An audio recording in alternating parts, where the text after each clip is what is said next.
Tapi sepertinya Prabowo tuh gengsinya sangat tinggi ya.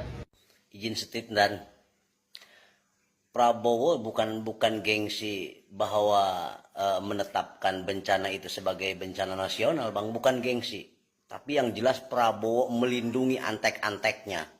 Karena kalau itu ditetapkan bencana nasional, maka kebobrokan, kebiadaban mereka akan terbongkar oleh wartawan-wartawan nasional, oleh relawan-relawan nasional. Kebobrokan yang dipimpin oleh Jenderal Prabowo akan terbongkar. Bukan gengsi, Bang, melindungi. Ya, lebih tepatnya melindungi, bukan gengsi.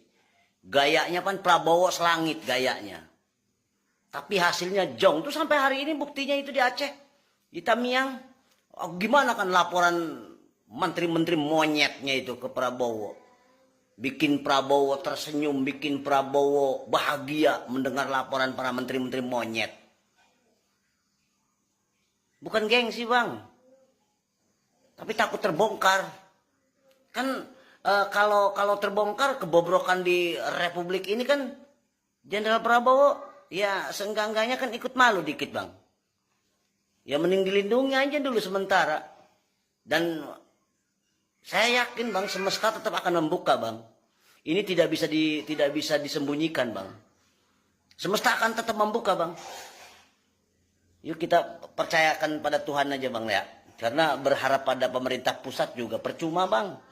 Oh, menteri-menterinya aja kayak monyet semua, laporannya nggak pada beres. Ya bukan menekankan kepada Jenderal Prabowo, ya kan.